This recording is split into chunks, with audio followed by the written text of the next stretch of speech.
दोस्तों, इस कहानी में इंसान की जिंदगी की एक कड़वी सच्चाई दर्शाई गई है। एक ऐसा सच जिसे पढ़ते हुए मेरी आंखों में भी आंसू आ गए। आपसे रिक्वेस्ट है, कहानी को पूरा सुनिएगा। बहुत ही जबरदस्त कहानी है। बाबा को तो इस दुनिया से गुजरे हुए 5 साल हो गए। दयाराम के बेटे ने कहा तो मुझे ऐसा लगा जैसे मैं पत्थर का बुत बन गया हूँ। कब कैसे हुआ, खुद मुझे अपने शब्द कांपते हुए महसूस हुए। बीमार थे वो, बहुत इलाज करवाया, मगर इलाज महंगा था। बस यूं समझो जिंदगी ही इतनी थी। दयाराम का बेटा ये कहते हुए ग्राहक की तरफ बिजी हो गया। वो ग्राहक के लिए चावल तोलने लगा और मैं दुख से शर्म के साथ पानी पानी हो गया। मेरा बचपन का दोस्त इलाज के हाथों इस दुनिया से चला गया और मैं उसके लिए कुछ न कर सका। थू तेरी दौलत पर चंद्रकांत। मैं बोझल कदमों से उठकर बाहर की तरफ बढ़ा। अरे चाचा रुकिए, वो दूर से चिल्लाया। कोई चाय ठंडा वंडा तो पी लें। उसने बड़े प्यार से कहा, नहीं तुम्हारा बहुत बहुत धन्यवाद, मैं चलता हूँ अब। मुझे अपना दिल डूबता महसूस हुआ। दयाराम मेरा बचपन का दोस्त था, बहुत जिंदा दिल इंसान। मुझे अच्छी तरह याद है 10वीं की परीक्षा के वक्त मेरी फीस के पैसे कम पड़ गए थे तो उसी ने मेरी मदद की थी। हम इकट्ठे खेलते घूमते फिरते और फिर वो अपने पिता के साथ मजदूरी पर लग गया। मगर पढ़ा लिखा होने की वजह से मेरी किस्मत जाग उठी। मैं गरीब माँ बाप का बेटा था। उन्हीं दिनों बीए की परीक्षा से निपटा तो माँ की एक रिश्तेदार जो फ्रांस से आई थी, अपनी बेटी के लिए रिश्ता ढूंढते ढूंढते हमारे घर आ पहुंची। उन्हें खूबसूरत शक्लो सूरत वाला और पढ़ा लिखा लड़का चाहिए था। मेरे माँ बाप ने समझा मेरी लॉटरी लग गई। उन्होंने मुझे पसंद कर लिया। लड़की खुद मुझे देखने आई थी। बेइंतहा मेकअप और मॉडर्न थी। जाहिर है यूरोप से आई थी तो मॉडर्न तो होती ही। मैं कुछ शर्मा सा गया। वो लोग आंगन में बैठे रहे। माँ ने चाय और बिस्कुट वगैरह पेश किए। उस रिश्तेदार औरत को मैंने पहले कभी नहीं देखा था। उन्हें हिंदुस्तान खींच लाने वाली बात ये थी कि बेटी की शादी हिंदुस्तान में करना चाहती थी। उनकी रजामंदी होते ही झटपट घरवालों ने मेरी शादी तय कर दी। मुझे कुछ समझने का मौका भी नहीं मिला। दयाराम मेरा दोस्त बहुत खुश हुआ। बोला, चल बे तेरी किस्मत जाग गई, बाहर जाकर घर के हालात बदलेगा। मैं उदास था। उस घर को छोड़ने से, उस गांव को, उस वतन को। वो कितनी देर मुझे समझाता रहा और फिर मैंने हालात के सामने सर झुका दिया। मैं छोटे से गांव से बहकर फ्रांस आ गया। फ्रांस की जिंदगी बिल्कुल अलग थी। व्यस्त लोग, व्यस्त जिंदगी। मुझे एडजस्ट होते होते कई महीने बल्कि साल लग गए और फिर आहिस्ता आहिस्ता मैं उस जिंदगी में ढलता चला गया।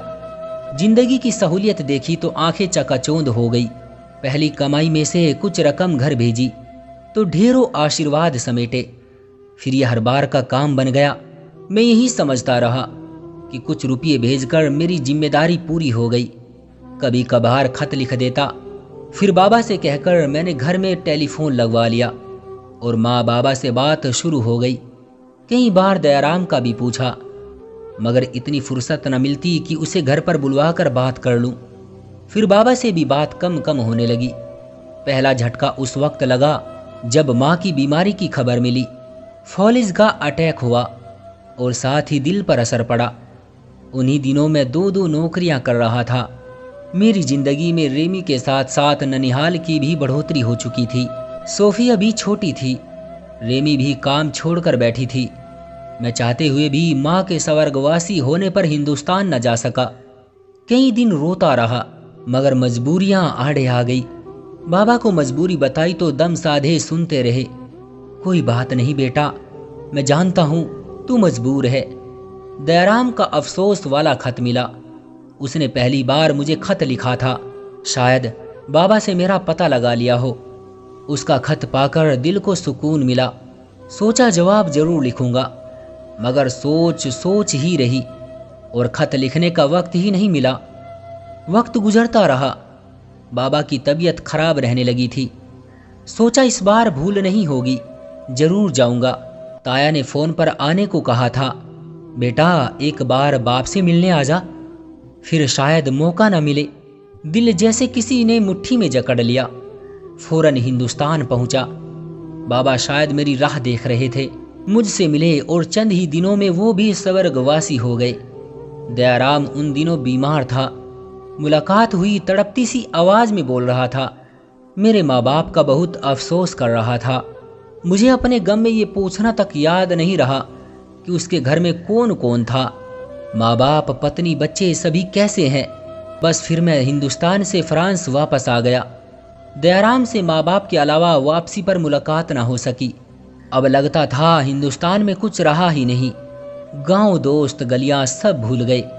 फ्रांस आकर कुछ रोज बाबा के गम में घुलता रहा, फिर फ्रांस की जिंदगी में मग्न हो गया। कई साल गुजर गए थे। इन सालों में लूसी और राहिल भगवान ने मुझे दिए, तो जैसे जिंदगी सीमित होकर रह गई। हिंदुस्तान की जिंदगी कभी कभी बहुत याद आती है, मगर फुर्सत ही ना मिलती कि किसी से बात हो सके। ताया से कभी कभार बात हो जाती, वो भी जब वो खुद फोन करते। वक्त गुजरता रहा। सोफी स्पोर्ट में करियर बनाने लगी। लूसी ने यूनिवर्सिटी में ही पढ़ते हुए एक अमेरिकन लड़के से पसंद की शादी कर ली और अमेरिका चली गई। और राहिल मेरा बेटा, वो कई कई दिन शक्ल ही नहीं दिखाता था। कभी काम के सिलसिले में लंदन तो कभी स्पेन। रेमी अपने रिश्तेदारों से मिलने मिलाने, दावतें करने और उनको अटेंड करने में बिजी रहती। पहले पहल वो मुझे भी जोर देती, मगर मेरा दिल नहीं चाहता था, इसलिए वो भी लापरवाह होती गई। मैं 60 साल से ऊपर का हो गया, कमरे की छोटी सी जिंदगी में सीमित होकर रह गया।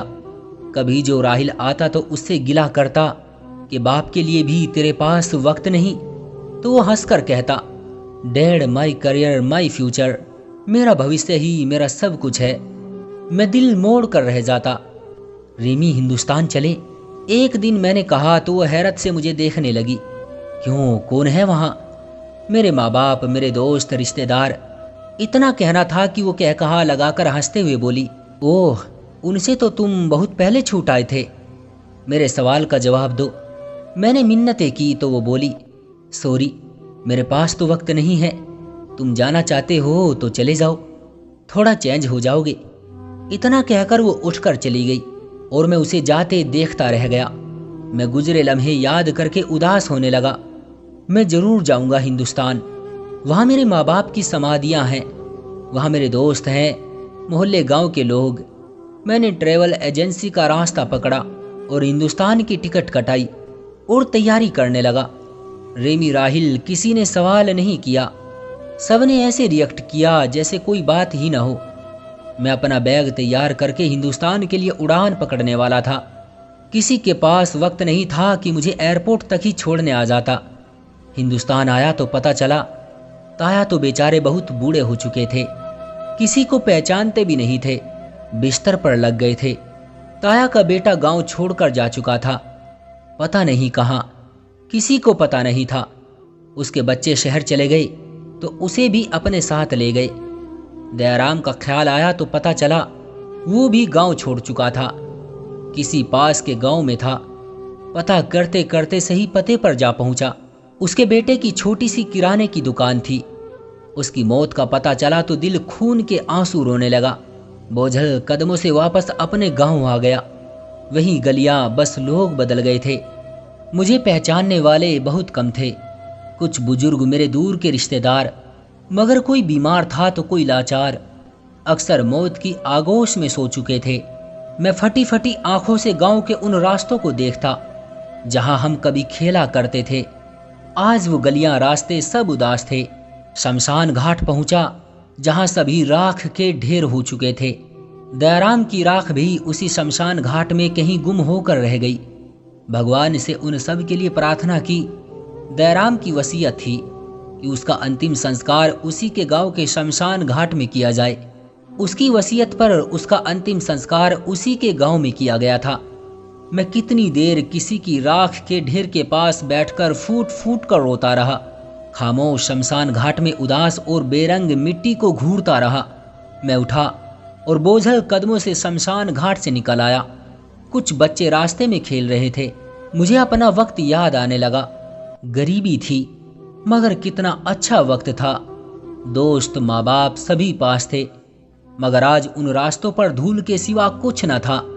बस कुछ बेनाम कदमों के निशान थे जो चीख चीख कर मुझसे कह रहे थे, कहाँ है आज वो पल, सारी जिंदगी तेरी दौलत, क्या तेरा दिल खुश है, सब कुछ खो दिया तूने अपने प्यारे उस वतन के लिए जो कभी तेरा था ही नहीं, जिसने तेरी औलाद को तुझसे दूर कर दिया।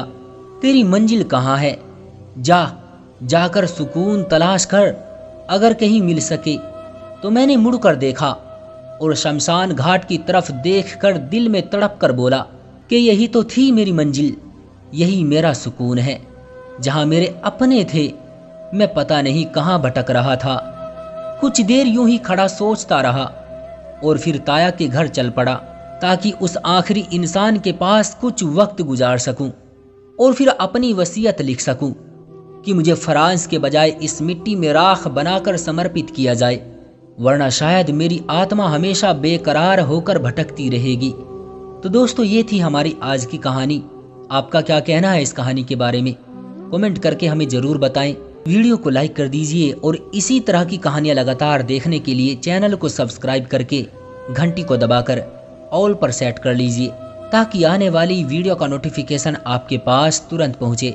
मैं मिलता हूँ आपसे अगली वीडियो में, तब तक के लिए धन्यवाद।